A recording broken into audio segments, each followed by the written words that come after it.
Welcome friends. हमने last lecture में जो देखा था, हमारा बेसिकली फर्स्ट हमारा जो लेक्चर चल रहा है वो हिस्ट्री का चल रहा है। हिस्ट्री में जो हमने पहला चैप्टर पढ़ना है वो है हमारा फर्स्ट फार्मर्स।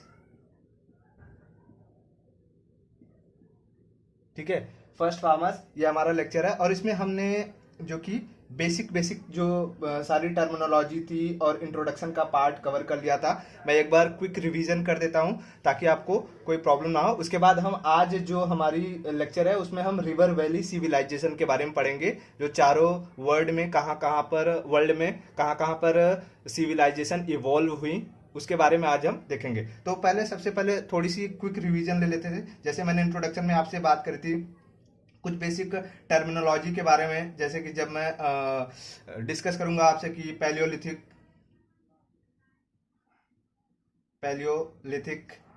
एज, ठीक है, इसको हम क्या बोलते थे? Old stone age. फिर हमने दूसरी बात करी आपको कि मेसोलिथिक एज, जिसको हमने क्या नाम दिया था? Middle stone age.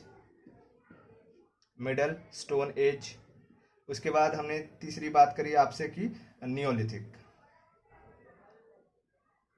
Neolithic age, जिसको हमने क्या बोला कि हमारे ये न्यू स्टोन एज है।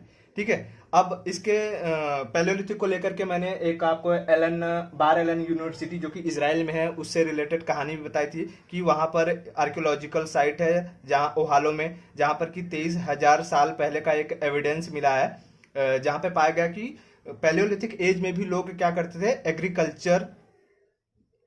एग्रीकल्चरल एक्टिविटी किया करते थे। और उसके साथ साथ वहां पर कुछ एविडेंसेस मिलते, कुछ सीड्स के, और जैसे कि बार्ली हो गया, और कुछ वीड्स यानी जंगली घास के मिले थे, कुछ फ्रूट्स के सीड मिले थे। उनके साथ साथ जो उनको ग्राइंडिंग स्टोन्स भी मिले थे, मतलब कि वो खाना पकाने से पहले क्या करते थे? उसमें छोटे छोटे टुकड़े में कूटा करते थे। इसके बारे में बात करें। अब देखो, मेसोलिथिक एज की बात करें तो मिडिल क्लास में भी अब यही जो पैलियोलिथिक एज है, मतलब कि कई हजार साल जब बीते, इंसान का इवोल्यूशन हुआ, दिमाग विकसित हुआ, तो वो और मेसोलिथिक एज में आ गया। उसको मेसोलिथिक एज बोल दिया गया, मिडिल एज, जिसमें कि इंसान क्या करता था? सीजन, जो सीजन्स होते हैं, सीजन को देख करके वो खेती करना शुरू किया, सीजन को देख करके एग्रीकल्चर करना शुरू किया। और कुछ छोटे मोटे पेस्टोरलिज्म की बात करें, यानी कि वो कुछ गाय बकरियों और गोट शिप्स वगैरह को भी क्या करता था? पाला पोसा करता था। उसके बाद और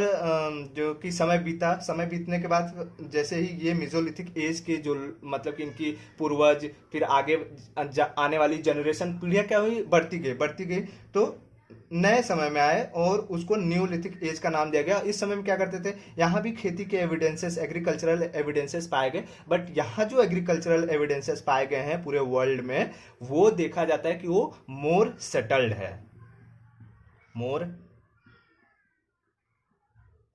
है एज कंपेयर टू अदर, जो पैलियोलिथिक और मेसोलिथिक एज की बात करें। तो जो हमारा सेटल्ड हमारे सिविलाइजेशन की बात करें या सेटल्ड एग्रीकल्चर की बात करें, तो हमारा नियोलिथिक एज में मिलता है। अब चलिए, ज़्यादा और कुछ डिस्कस करने की जरूरत नहीं है। इसके बाद हम देखते हैं कि अब ये नियोलिथिक एज में पूरी दुनिया में कहाँ कहाँ पर कौन कौन से रिवर के किनारे इन सिविलाइजेशन का इवोल्यूशन हुआ है। तो इसके जो हम पढ़ेंगे उसको थोड़ा सा आप देख लेते हैं। पहले इसको स्पेस बनाता हूँ और एक नए तरीके से शुरू करता हूँ। तो आप याद रखिए, ये बार बार जो मैं आपको बता रहा हूँ कि ये पैलियोलिथिक, मेसोलिथिक और नियोलिथिक, क्योंकि मैं बार बार इन शब्दों का यूज करने वाला हूँ, तो आप कंफ्यूज ना होना कि इन सब का मतलब क्या है। मैंने अपने 2 लेक्चर में अच्छी तरीके से इसको समझाया है।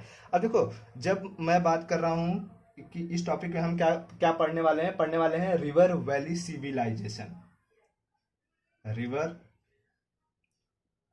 वैली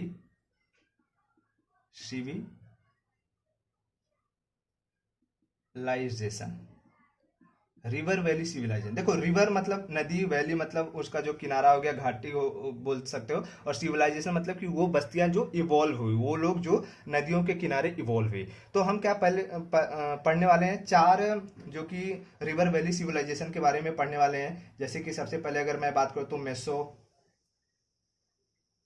पोटामिया के बारे में पढ़ेंगे। दूसरा जो पढ़ेंगे तो हम क्या पढ़ने वाले हैं, मेसोपोटामिया के बाद इजिप्ट के बारे में पढ़ेंगे। और तीसरा जब पढ़ेंगे तो हम पढ़ेंगे इंडियन सब कॉन्टिनेंट, इंडियन सब कॉन्टिनेंट के बारे में पढ़ेंगे। और जो चौथा पढ़ने वाले हैं वो हम क्या पढ़ने वाले हैं, चाइना। ठीक है। अब देखो, अगर मैं इसकी बात कर रहा हूँ, मेसोपोटामिया हो गया, इजिप्ट हो गया, इंडियन सब कॉन्टिनेंट हो गया, चाइना हो गया, अगर मैं इन सारे 4 प्लेसेस की बात कर रहा हूँ तो ये 4 प्लेसेस मुझे आपको वर्ल्ड मैप में दिखाना पड़ेगा, क्योंकि बिना वर्ल्ड मैप में दिखाए आप इस चीजों को समझ नहीं सकते कि कौन से समय में मतलब कि कौन से रिवर के किनारे इन सब जो सिविलाइजेशन है इनका इवोल्यूशन हुआ है। ठीक है। तो मैं क्या करता हूँ कि एक जल्दी से आपको एक मैप बना करके दिखा देता हूँ। और देखिए, आपको मैप बनाना बहुत ही इंपॉर्टेंट है, इसलिए आप भी मैप की प्रैक्टिस कीजिए और अपने कला का बेहतरीन प्रदर्शन कीजिए। तो मैंने मैप बनाने के लिए क्या बताया था, सबसे पहले आप क्या बनाएंगे, लैटिट्यूड्स बनाएंगे। ठीक है। और मैं थोड़ा सा बड़ा मैप बनाऊंगा आज, तो आप भी साथ साथ मैप बनाना सीख लीजिए। और लैटिट्यूड्स बनाने के बाद आप, ये हो गया हमारा सॉरी 0 डिग्री, ये हो गया 23.5 डिग्री नॉर्थ, और ये हो गया हमारा 23.5 डिग्री साउथ। अब देखिए, मैप इंपॉर्टेंट है, तभी मैं आपको बता सकूंगा मेसोपोटामिया कहाँ है, इजिप्ट कहाँ है, इंडियन सब कॉन्टिनेंट में कौन से रिवर, और चाइना में कौन से का प्लेस कहाँ पर है और कौन से रिवर के किनारे। तो हमें जो मेसोपोटामिया का पार्ट है ये हमें जो कि अपने एशियन कॉन्टिनेंट पे मिलेगा। ठीक है, एशियन कॉन्टिनेंट में, और ये हमें अपने अफ्रीकन कॉन्टिनेंट में मिलेगा, अफ्रीकन कॉन्टिनेंट में। ठीक है, इंडिया भी तो एशियन कॉन्टिनेंट पे आ जाएगा और चाइना भी एशियन कॉन्टिनेंट में आ जाएगा। तो हमें किन किन की जरूरत है, एक मैं बनाऊंगा अफ्रीकन कॉन्टिनेंट और एशियन कॉन्टिनेंट, और जरूरत पड़ी तो मैं यूरोप का भी बना के दिखाऊंगा। तो चलिए, सबसे पहले मैं स्टार्ट करता हूँ कि आपको जो अफ्रीका बनाता हूँ। देखिए, अफ्रीकन जो कॉन्टिनेंट है वो 23.5 डिग्री नॉर्थ से लेकर के 23.5 डिग्री साउथ तक लाइज करता है।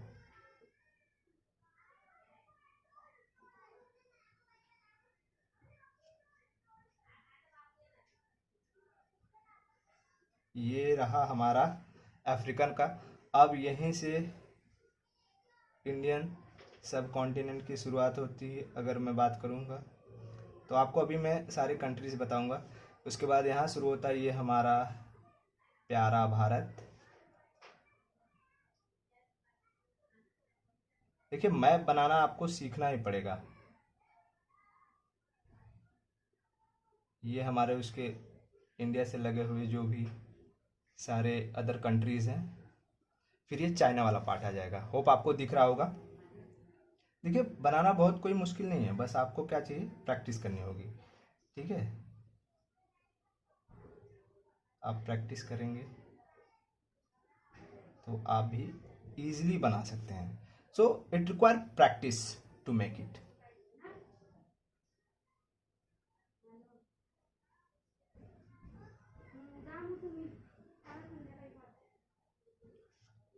सो थोड़ा सा आप पेशेंस रखिए, एक बार इसको बना लूँ।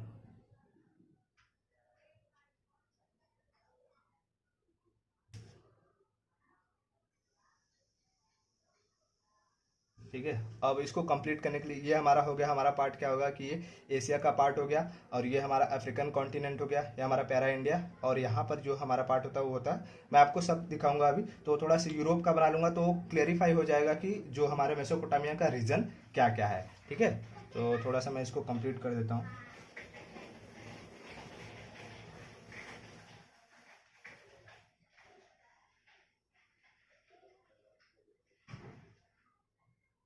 देखिए, आप प्रैक्टिस करेंगे, आप बनाएंगे तो आपको भी आ जाएगा, बस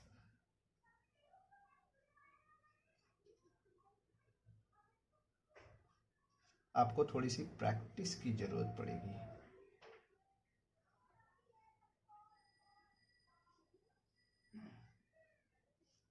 गूगल मैप का आप यूज़ करें, ये देखिए, ये हो गया हमारा यूरोप का पार्ट हो गया, ये यूरोप हो गया, ये एशिया होगा और ये अफ्रीकन कॉन्टिनेंट हो गया। अगर आपको और वैसे तो ऑस्ट्रेलिया की ज़रूरत नहीं है, नहीं तो यहाँ पर अगर हम चाहे तो यहाँ पे ऑस्ट्रेलिया भी बना सकते हैं, वैसे कोई ज़रूरत नहीं पड़ती है ऑस्ट्रेलिया की यहाँ अपने को। तो ये हो गया ऑस्ट्रेलिया, बाकी इसकी ज़रूरत कोई नहीं है। ठीक है, अब चलिए मैं आपको फटाफट बता देता हूँ। जब मेसोपोटामिया की बात करता हूँ दोस्तों, देखो जैसे मैं मेसोपोटामिया की बात करूँ तो पहले सबसे ये जरूरी बात है आपको समझना कि ये मेसोपोटामिया का मतलब क्या है। ठीक है, ये मेसोपोटामिया का मतलब पहले समझिए। ये देखिए, मेसोपोटामिया।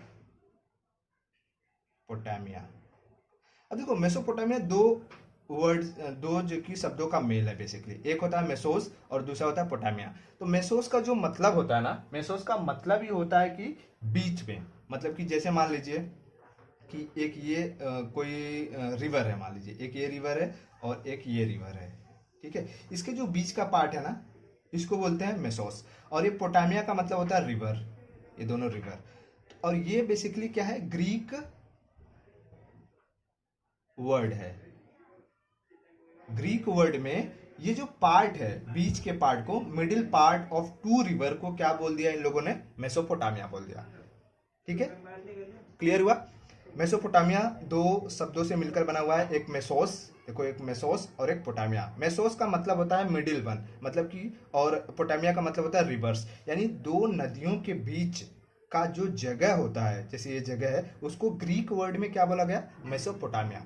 तो अब एंशिएंट टाइम में जब सारे कॉन्टिनेंट्स के नेमिंग वगैरह के बारे में नहीं पता था, तो जो ग्रीक है, ग्रीक लोगों ने मेसोपोटामिया कौन कौन से रीजन को नाम दिया था। तो उसके लिए आप कुछ कंट्री में लिख रहा हूँ, उस कंट्री के बारे में आपको अभी बताता हूँ कि वो कंट्री कहाँ कहाँ पे है। देखिए मोस्टली अगर आज के समय में देखें, इस कंटेम्प्रेरी टाइम में देखें, तो मेसोपोटामिया का जो पूरा रीजन आता है, ये जो दो रिवर्स हैं, वो अभी रिवर्स के नाम बताऊंगा, वो रिवर्स इराक में है। लेकिन वो कौन कौन से रीजन थे मैं आपको बताता हूँ। देखिए एक था, तो हम यहाँ से जंप करेंगे, बताऊंगा आपको कहाँ कहाँ पर कौन कौन सा है। एक आप ईरान लीजिए, ईरान का कुछ पार्ट। ईरान के बाद आता है इराक का कुछ पार्ट। इराक के बाद आता है सीरिया का कुछ पार्ट। और उसके बाद आता है टर्की का कुछ पार्ट। ठीक है, ये जो है, सॉरी टर्की में के ये वही रहेगा। सो टर्की का कुछ पार्ट। अब देखिए ये सारे जो, अब आज के समय में ये सारे आप एक एक कंट्री है, अपनी इंडिविजुअल कंट्री है। तो अगर जब मैं बात करूँ ईरान, इराक, सीरिया, टर्की, तो वर्ल्ड मैप पे अगर आपको दिखे कि भाई ये ईरान, इराक, सीरिया कहाँ पर है, तो आप इसे क्या आगे, इससे एक अच्छा इम्पैक्ट पड़ेगा आपके दिमाग पर, और आप समझ सकते हैं कि मेसोपोटामिया का जो रीजन है वो एक्चुअली कहाँ पर लाइज करता है। ठीक है, तो देखिए अब हम जंपिंग जापान खेलते हैं थोड़ी सी। तो अगर हम इंडिया से जंप करेंगे तो यहाँ क्या आ जाएगा, पाकिस्तान। पाकिस्तान से जंप करेंगे तो अफगानिस्तान आ जाएगा। अफगानिस्तान से जंप करेंगे तो क्या आ जाएगा, ईरान आ जाएगा। तो हमारा देखिए पहला पार्ट क्या आ गया, ये ईरान वाला पार्ट आ गया। ईरान से जैसे ही मैं जंप किया, यहाँ आ गया इराक। ठीक है, ये इराक वाला पार्ट आ गया, ये इराक। और इराक से याद रखिए जैसे ही मैं ऊपर गया तो ये आ जाएगा हमारा, अगर मैं, चलिए थोड़ा सा यहाँ देख लेता हूँ कि ये यहाँ वाला पार्ट, बेसिकली यहाँ वाला पार्ट, तो ये क्या आ जाएगा, ये सीरिया का पार्ट आ जाएगा। और ये देखिए ये क्या, हमारा टर्की है। ये पार्ट जो है, ये पार्ट दिख रहा है आपको, ये हमारा टर्की है पूरा का पूरा। तो उसमें क्या बोला गया था कि ये जो पार्ट है ना इधर का, टर्की का ये थोड़ा सा पार्ट, अगर मैं इसको थोड़े से डायरेक्शन दूँ, जैसे इसको बोलते हैं नॉर्थ है, साउथ है, ईस्ट और वेस्ट। तो ये पार्ट किस में आता है, ये पार्ट थोड़ा सा आ जाएगा आपको कि नॉर्थ ईस्ट का पार्ट ले लीजिए, या तो ईरान का, अगर मैं बोलूँ तो ये टर्की के आपका साउथ ईस्ट का, जो बेसिकली अगर मैं इसको यहाँ डिवाइड करूँ तो साउथ ईस्ट का जो पार्ट है, मतलब ये इधर का ये रीजन थोड़ा सा। उसके बाद सीरिया की अगर बात करूँ तो सीरिया का जो वेस्टर्न रीजन रहेगा, अगर ये सीरिया है तो सीरिया का जो है वेस्टर्न रीजन, मतलब यहाँ का जो पार्ट रहेगा, ठीक है, ये वेस्ट वाला पार्ट है, समझिए वेस्टर्न। मैं यहाँ इतना आपको डिटेलिंग नहीं बता सकता, लेकिन आप गूगल मैप पर देखिएगा, आपको समझ में आ जाएगा कि आप सिर्फ जंप कीजिए। ये है इंडिया, इंडिया से पाकिस्तान, पाकिस्तान से अफगानिस्तान, अफगानिस्तान से ईरान, और ईरान से जैसे ही आप जंप करेंगे इराक में आ जाएंगे, और इराक से थोड़े ही इधर क्या है कि ये आपको मिल जाएगा सीरिया मिल जाएगा, और ये सीरिया से लगा हुआ ये आपका जो ये पार्ट है ये टर्की का पार्ट है। ठीक है, तो इन्हीं सारे पार्टों को मिला करके मेसोपोटामिया बोला गया, इसी मेसोपोटामिया बोला गया। लेकिन अगर आज के समय में आप देखोगे, आज के समय में ये जो मेसोपोटामिया है बेसिकली ये सिर्फ ये टर्की का जो पार्ट है, सॉरी टर्की नहीं, ये इराक का जो पार्ट है ना, इराक, वहीं दो नदियां बहती हैं। उन नदियों का नाम मैं लिख देता हूं। वो रिवर क्या है, वो रिवर जो है रिवर कहाँ पर है, ये इराक में ही दोनों रिवर है। वो रिवर दो, बेसिकली ये मैं दो रिवर की बात कर रहा हूँ, तो दो रिवर का है यूफ्रेट्स। ठीक है, देखिए इसकी स्पेलिंग थोड़ी सी, Euphrates and Tigris, Euphrates and Tigris. देखिए यूफ्रेट्स एक रिवर है जिसको हिंदी में महानद बोलते हैं, और टाइग्रिस नाम की ये रिवर है। देखिए दोनों नाम है, ठीक है, नदियों के नाम है यूफ्रेट्स और टाइग्रिस। तो जैसे ये इराक हो गया, इराक में अगर आप कहीं देखें ये पार्ट हो गया, और ये मान लीजिए कि ये क्या है, यूफ्रेट्स हो गया, ई से मैं रिप्रेजेंट कर रहा हूँ, और ये टाइग्रिस हो गया। तो ये जो बीच का पार्ट बचता है ना, ये जो बीच का पार्ट है, ये जो बीच का पार्ट है, इसको क्या बोला गया, इसको उस समय बोला गया था ग्रीक में, इसे मेसोपोटामिया बोला गया। ठीक है, मेसोपोटामिया बोला गया। तो ये ही इन दोनों रिवर के बीच में ही, रिवर के बीच के रीजन को मेसोपोटामिया बोला गया, और यहाँ पर ही बोलते हैं नियोलिथिक एज में क्या हुआ, इवोल्यूशन हुआ।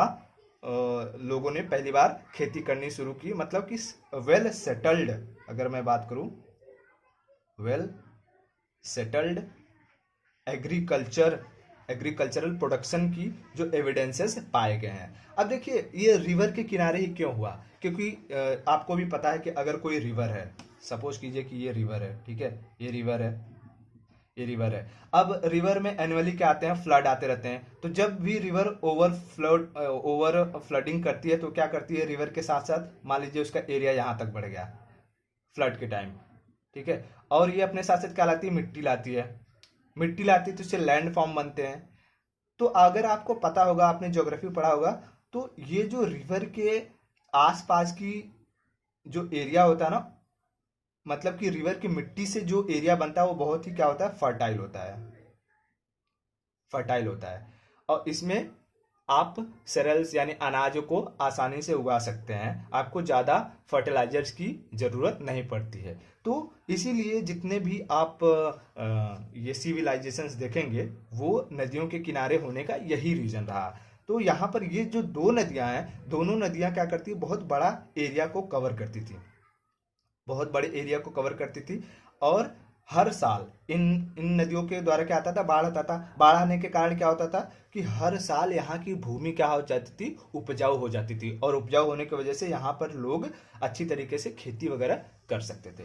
तो ये हमने आपको बताया किसके बारे में, मेसोपोटामिया के बारे में। अब चलिए देखो, इसमें ज़्यादा कुछ पढ़ने की जरूरत नहीं है, बस ये जानना है कि लोकेशन क्या है, वो जो दो रिवर्स हैं वो रिवर्स के नाम क्या है, और कौन कौन सा एरिया बेसिकली वो कवर करता है ये मेसोपोटामिया। अब यहाँ पर जो सबसे इम्पोर्टेंट अगर एक बात करूँ तो ये अनाज यानी कि एग्रीकल्चर किसकी करते थे, जो कल्चर करते थे, खेती करते थे, उसमें उगाते क्या थे, क्रॉप्स जो होते ना, क्रॉप्स क्या उगाते थे। तो क्रॉप्स में देखो सबसे इंपॉर्टेंट जो एक है बार्ली आपको हर जगह मिलेंगी, जितनी भी रिवर वैली सिविलाइजेशन आप पढ़ेंगे, चाहे वो मेसोपोटामिया हो, इजिप्ट हो, इंडियन सब कॉन्टिनेंट हो, चाइना हो, हर जगह आपको बार्ली मिलेगा ही मिलेगा। बार्ली के साथ साथ ये कुछ वीट भी उगाया करते थे, ठीक है, वीट के भी कुछ एविडेंसेस पाए गए, और कुछ जगह वीट भी उगाया गया और कुछ जगह बार्ली भी उगाया गया। तो ये क्या बोला जाता, और इनका जो कि अगर मैं टाइम पीरियड की बात करूं तो आज से 10,000 BCE यानी कि नियोलिथिक एज में बोला जाता है कि यहाँ पे इस रीजन में यानी कि मेसोपोटामिया के रीजन में, मेसोपोटामिया देखिए क्या है, ग्रीक वर्ड है, ठीक है, मेसोपोटामिया ग्रीक वर्ड है जो कि आज के समय टर्की में दो नदियों के बीच का रीजन है। वहाँ पे एविडेंसेस मिले आर्कोलॉजिकल साइट से, लोगों ने वहाँ पे जो भी साइंटिस्ट थे, जो भी आर्कोलॉजिकल सर्वे करने वाले लोग थे, उनको ये सारे एविडेंसेस मिले कि 10,000 साल पहले जो कि लोग वहां पर खेती क्या करते थे, वेल सेटल्ड खेती क्या करते थे, और उसमें बार्ली, व्हीट वगैरह जैसे चीज़ों को वो उगाया करते थे। वहां पर ही खेती क्यों किया करते थे, मैंने उसका रीजन बता दिया, क्योंकि ये नदियां हैं, नदियों में हर साल बाढ़ आती है, और बाढ़ आने के कारण ये नदियां अपने साथ मिट्टी लाती हैं, और ये मिट्टी बहुत ही फर्टाइल होती है। फर्टाइल होने की वजह से यहाँ पे खेती करना बहुत ही आसान होता था। तो इसमें आपको कुछ याद करने की जरूरत नहीं है, just you have to remember the things कि what is the location of this Mesopotamia. What is the Mesopotamia? Basically it is a Greek word, and Greek word, and it is the region between two rivers. Name is the Euphrates and Tigris. अगर Euphrates को हिंदी में महानद भी बोलते हैं, और Tigris को Tigris ही बोलते हैं। अब जैसे मेरा नाम अखिलेश है, तो इंग्लिश में भी मैं अखिलेश रहूंगा और हिंदी में भी अखिलेश रहूंगा, ठीक है। तो हिंदी में अगर मैं इंग्लिश में अखिलेश लिखता हूं तो हिंदी में बराक ओबामा थोड़ी ना हो जाऊंगा, है।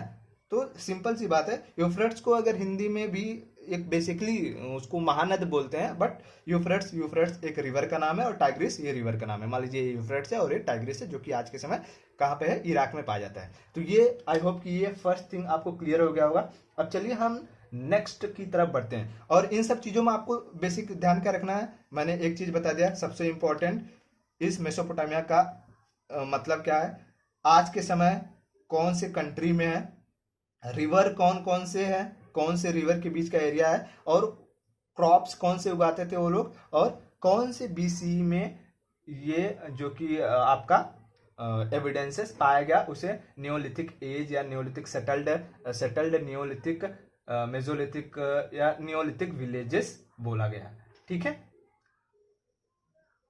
और हाँ, व्हीट बार्ली वाला ये याद रखिए, ये आपको हर, चाहे मैं मेसोपोटामिया की बात करूँ, इजिप्ट की बात करूँ, या इंडियन सब कॉन्टिनेंट की बात करूँ, हर जगह आपको मिलने वाला है।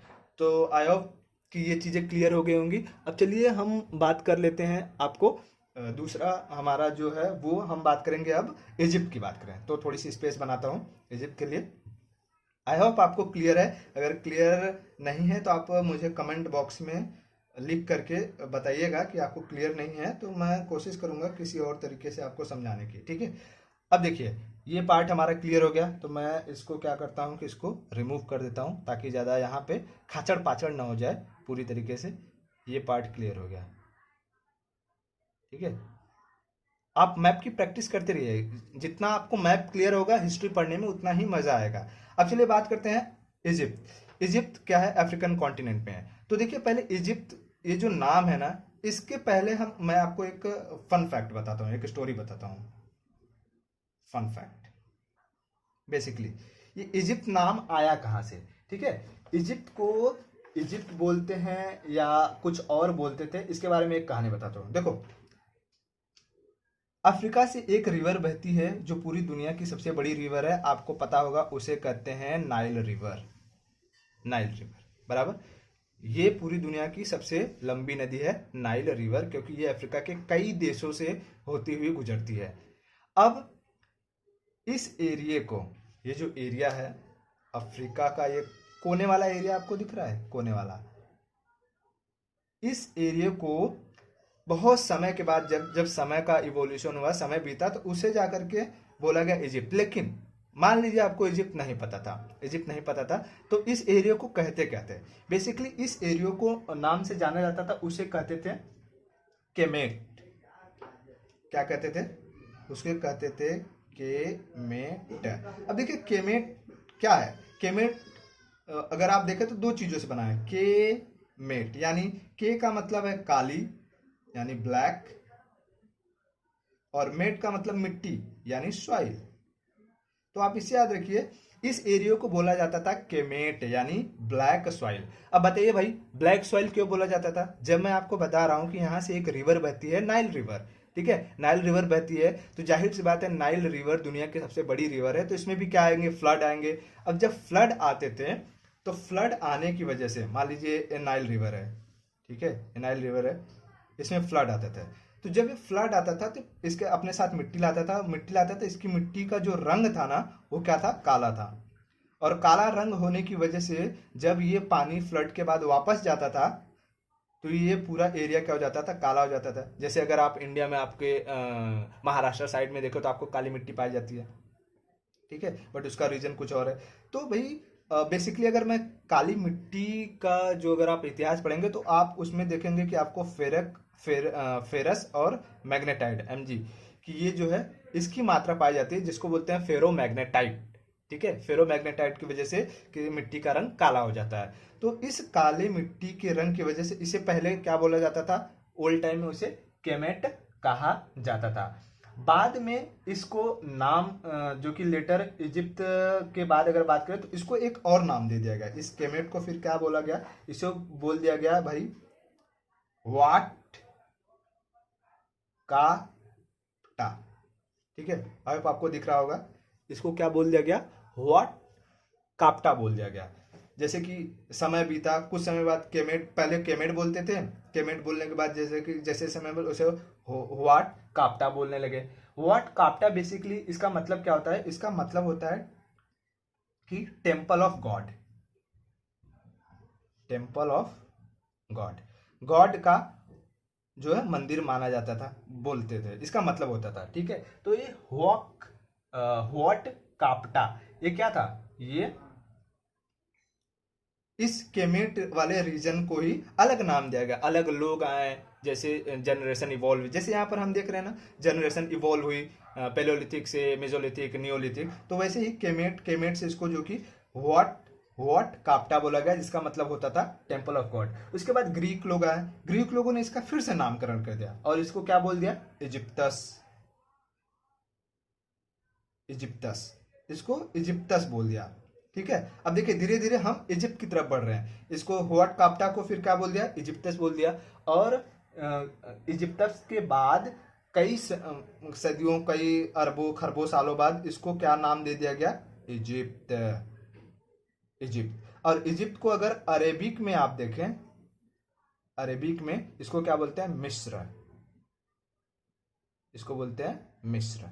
ठीक है, इसको मिस्र बोला गया, एच नहीं रहेगा, यहाँ आर है, मिस्र बोला जाता है इजिप्ट। तो ये थोड़ा सा फन फैक्ट या आपको इंटरेस्टिंग चीज है कि भाई ये जो आज का इजिप्ट है, जिसे इजिप्ट के नाम से जानते थे, इसका इतिहास क्या है। ठीक है, अब चलिए बात करता हूँ, जल्दी से इसको कवर कर लेता हूँ। लगता है आज के लेक्चर में सिर्फ ये दो ही चीज़ें कवर हो पाएंगी, क्योंकि टाइम हमें ये परमिशन नहीं देता कि हम और आगे बढ़े, क्योंकि हमारा लेक्चर बहुत बड़ा हो जाएगा। तो अभी आपको उसकी आदत नहीं रहेगी लेक्चर देखने की इतनी बड़ी, तो हम इसको फटाक से कवर कर लेते हैं। तो इसमें देखिए, इसमें एक छोटी सी बात यही कि इस एरिया में जो इजिप्ट है, इजिप्ट में हमारा रिवर सबसे इंपॉर्टेंट क्या बोला, रिवर, रिवर क्या है, नाइल रिवर, नाइल रिवर। ये नाइल रिवर के किनारे लोगों का इवोल्यूशन हुआ, और वो लोग फिर क्या करते थे, क्रॉप्स, क्रॉप्स में अगर आप देखोगे तो सेम थिंग यहाँ पर भी, यहाँ पर भी क्या आएगा कि जो क्रॉप्स उगाए जाते थे वो भी वही चीजें हैं। क्रॉप्स में हमारे बार्ली और वीट, बार्ली और वीट जो कि उगाए जाते थे। और यहाँ पे जो एविडेंसेस मिले टाइम पीरियड की अगर बात करूँ, टाइम पीरियड की अगर बात करूं तो ये क्या है, 6000 BCE, बिफोर कॉमन एरा, 6000। हमने मेसोपोटामिया देखा, ये क्या था, 10,000 BCE था। अभी यहाँ पर हमने जो एविडेंसेस मिले हैं यहाँ पर इस पार्ट में, वो पार्ट में क्या है, वो हमारा 6000 BCE में क्या उगाया जाता है, बार्ली और वीट उगाया जाता था। किस रिवर के किनारे ये जो कि सिविलाइजेशन इवॉल्व हुई, वो है नाइल रिवर के किनारे इन सिविलाइजेशन का उदय हुआ है। ठीक है, और इसमें आपको एक और एक छोटी सी चीज़ और बताना चाहता हूँ, ऐड करना चाहता हूँ कि इसमें अगर आप बुक में पढ़ेंगे तो आपको नेपोलियन बोनापार्ट के बारे में जो कि थोड़ी सी टॉकिंग बात करी गई है कि उसने 1798 में नेपोलियन बोनापार्ट जब पूरी यूरोप से लाइक अफ्रीका वगैरह पर वो अपना राज करने के लिए चला था, तो अपने कई सारे स्कॉलर्स को वहां पर ले गया था, स्कॉलर्स को ले गया था इजिप्ट पर इन्विजन के लिए, मतलब कि वहां पर आक्रमण करने के लिए ले गया था। तो वहां पर कई सारे इंस्क्रिप्शंस मिले थे और उन इंस्क्रिप्शन को उसने पढ़वाया। उसमें एक इंस्क्रिप्शन का नाम आता है रोजेटा इंस्क्रिप्शन। अब देखिए इंस्क्रिप्शन क्या होता है, शिलालेख, इसको हिंदी में बोलते हैं शिलालेख। मतलब कि पत्थरों पर लिखी गई चीजों को क्या बोलते हैं, इंस्क्रिप्शन बोलते थे। और ये जो रोजेटा इंस्क्रिप्शन था ये क्या था ना, कोई वर्डिंग नहीं थी, बेसिकली ये सिंबल्स थे, सिंबल्स थे, ठीक है। ये क्या था, सिंबल्स थे, सिंबल्स थे। और स्पेलिंग थोड़ा देख लीजिए, सिंबल्स, ठीक है, ये सिंबल्स थे। और ये सिंबल्स किसके थे, ये सिंबल्स थे हमारे बर्ड्स के हो थे, ठीक है, एनिमल्स के थे, एनिमल्स के थे। तो इन सब चीज़ों की अपनी एक एक कहानी होती थी। जैसे कि अगर हम चाइना की बात करें तो चाइना का जो हमारा कल्चर है वहाँ पर लोग साइन लैंग्वेज लिखते हैं। जैसे हमारी लिपि है देवनागरी, हिंदी इंडिया की देवनागरी लिपि है, हम हिंदी में सारी चीज़ें बातें करते हैं, देवनागरी लिपि। उसी तरह की चाइना में साइन लैंग्वेज चलता है, ठीक है, साइन लैंग्वेज चलता है। इसलिए देखिए उनका ऐसा ऐसा कुछ बना रहेगा और उसके कई सारे मतलब हो जाते हैं। तो इसी तरह यहाँ पर जो इजिप्ट के लोग थे वो क्या, वर्ड मतलब कि साइन सिंबल लैंग्वेज यूज करते थे, पिक्टोरियल फॉर्म के स्क्रिप्ट यूज किया करते थे, उससे वो अपनी बातों को कहना चाहते थे। और वो किसने स्टडी करवाया, नेपोलियन बोनापार्ट। यहाँ मैं लिख देता हूँ, नेपोलियन बोनापार्ट है, इसने स्टडी करवाया अपने जो कि कुछ स्कॉलर्स के जरिए 1798 में। जिससे क्या हो गया कि अब एक वर्ड आपको और याद रखी है, उनको इजिप्ट जो इजिप्टियन थे, इजिप्टियन के नाम हायरोलॉजी, हायरोग्लिप्स की बात करते हैं। एक मिनट, एच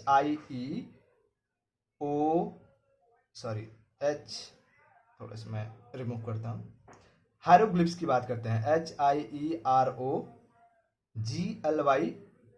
ये PHS, HIEROGLYPHS, ये हायरोग्लिप्स। हायरोग्लिप्स का मतलब ही होता है कि स्टडी ऑफ पिक्टोरियल स्क्रिप्ट,